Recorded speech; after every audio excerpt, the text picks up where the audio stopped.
If your cat blocks your path, stops right in front of your feet, or flops down in a doorway you are trying to walk through, have you ever stopped to wonder why? For many cat owners, this moment is often seen as a tripping hazard, or perhaps a sign that their cat is just trying to be a little bit mischievous. But if you look at this behavior through the lens of feline psychology, you will discover something incredible. When a cat deliberately places their body in your way, preventing you from moving forward, they aren't trying to annoy you. They are communicating a profound message about your relationship. In the wild, a small animal would never voluntarily stop in front of a giant predator unless they felt an absolute, unshakable sense of safety. By the end of this video, you are going to understand exactly what your cat is saying when they become a roadblock. We are going to debunk the myths about dominance, and I will show you why this inconvenience is actually one of the greatest compliments you can receive as a cat parent. But be careful. There is one specific type of blocking that involves your cat staring at you while sitting still, which we will discuss later, that signals a specific need you might be missing. Let's decode the secret language of your cat's movement. The speed bump of love normalizing the behavior. First, let's take a deep breath and reframe the situation. If you have a cat in your home, you have almost certainly experienced the feline speed bump. You are walking with a purpose, maybe to the kitchen, maybe to the bathroom, and suddenly, there they are, weaving between your ankles or planting themselves like a statue in your trajectory. It is easy to think, oh, get out of the way, or worry that your cat has no spatial awareness. But here is the truth that should make you feel incredibly good about yourself. Cats are masters of spatial awareness. They are apex predators, with reflexes fast enough to catch a fly in mid-air. If they are under your feet, it is intentional. But not for the reasons you might think. They aren't trying to trip you. In the world of cat behavior, proximity equals affection. When a cat weaves between your legs or stops in front of you, they are engaging in a behavior known as drafting or leading. They are trying to sync their movement with yours. Think about how kittens interact with their mother. They swarm around her legs. They bump into her to get her attention and to feel her presence. When your adult cat does this to you, they are placing you in the role of the primary caregiver. They are seeking a physical connection in motion. So if you often find yourself doing a clumsy dance to avoid stepping on your kitty, please do not feel frustrated and do not feel like you've trained them badly. Instead, realize that you have created such a strong bond of trust that your cat feels safe enough to be vulnerable right under the feet of a creature 10 times their size. That is not an annoyance. That is a badge of honor. You are their safe person. The myth of dominance versus the reality of resource guarding. Now, let's address a common misconception that often makes owners feel like they are doing something wrong. You might have read online or heard old-school advice saying that if a cat blocks your path, they are asserting dominance. They are claiming the territory and showing you who is boss. I want you to delete that idea from your mind right now. Modern feline science tells us that cats do not view their relationship with humans in terms of a wolf-pack hierarchy. They don't want to be the alpha over you. They want to be partners with you. So why do they sit in the middle of a hallway or a narrow doorframe? It's often about resource management, but the resource isn't what you think. The resource is information. Doorways and hallways are high-traffic areas.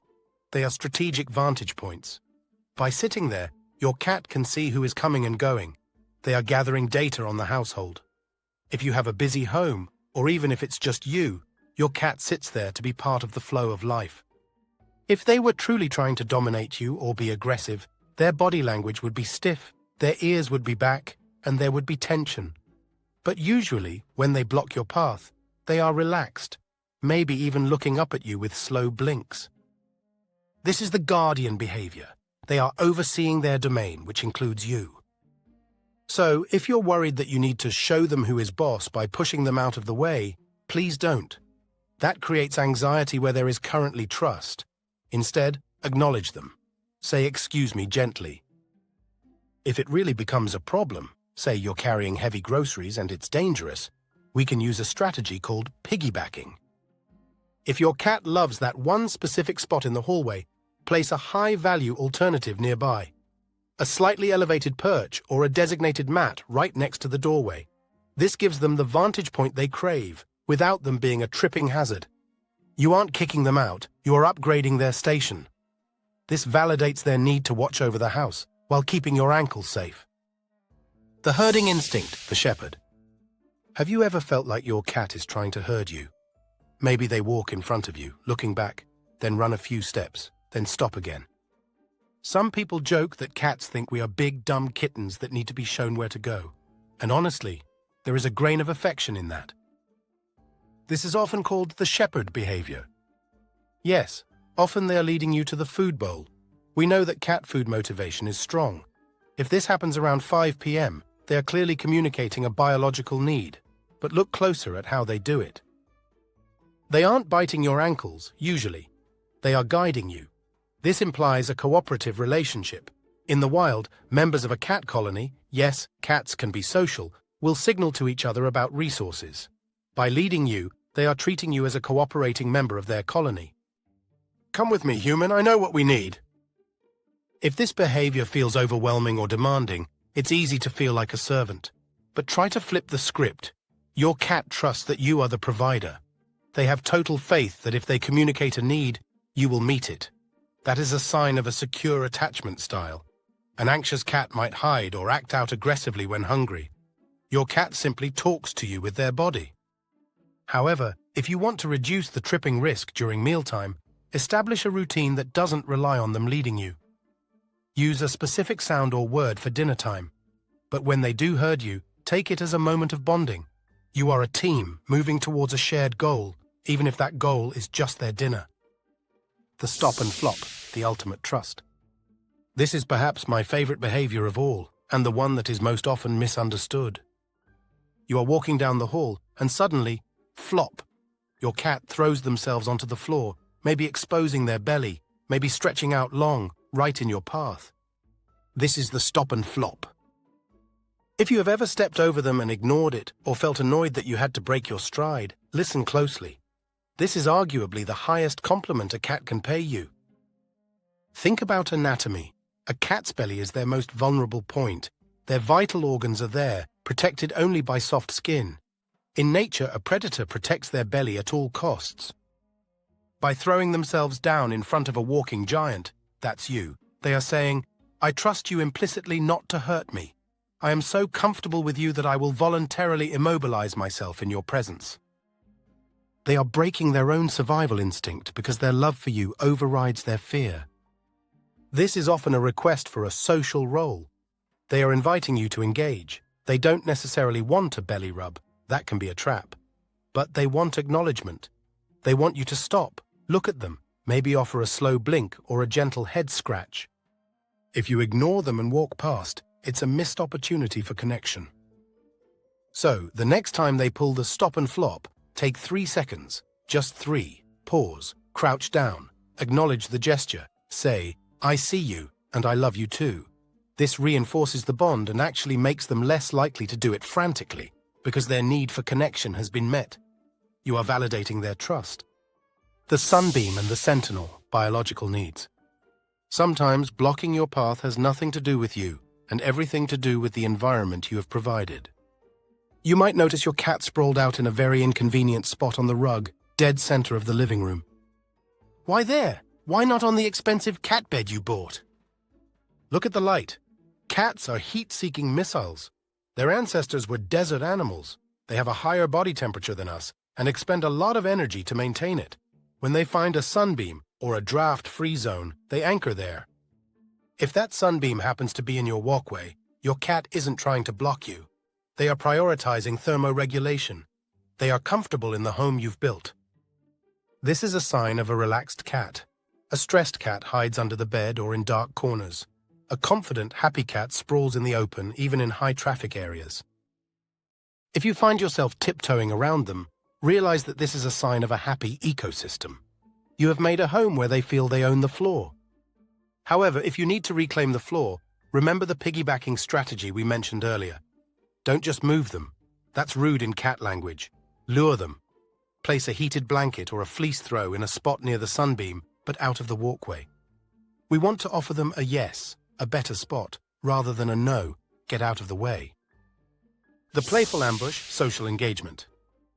Now what about when the blocking is a bit more dynamic? Maybe they dart out and tap your ankle, or run in front of you and arch their back. It's easy to label this as naughty or attacking, but let's look at the emotional frame. Play is not just about burning energy. Play is social bonding. When kittens play, they are learning how to interact. When an adult cat initiates play with you, even if it's a clumsy ambush on your ankles, they are inviting you into their world. They are treating you like a sibling or a best friend. They are saying, I feel energetic and happy, and I want to share this joy with you. If we scold them or ignore them, we can dampen that spirit. Of course, we don't want to encourage biting or scratching, but we can redirect that energy. If your cat blocks you with high energy, they are screaming for interaction.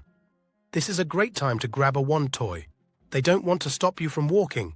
They want you to stop working and start living in the moment with them. It is a reminder from your cat to slow down, to enjoy the simple pleasure of the chase. In a way, they are your mindfulness coaches, forcing you to break out of your routine and engage. The pathway to the heart. So, the next time you almost trip over your furry friend or you have to step over a sleeping lump in the doorway, I want you to pause. Don't feel annoyed. Don't feel like they are trying to boss you around. Look down at that creature. Realize that every time they block your path, they are making a choice. They are choosing to be near you. They are choosing to trust you with their safety. They are choosing to include you in their day. In a world where cats can be elusive and independent, the fact that yours wants to be literally under your feet is the ultimate proof of your success as a cat parent. You have made them feel safe, loved, and confident. You aren't just an owner, you are their gravity. But I mentioned earlier that body language is complex. While blocking your path is usually a sign of love, the position of their tail while they do it can change the meaning entirely. Is it a question mark, or is it twitching low? If you want to know if your cat is happy or secretly stressed based purely on the shape of their tail, you need to watch this video next. It's the missing piece of the puzzle to understanding your cat's mind. Click right here, and I'll see you there.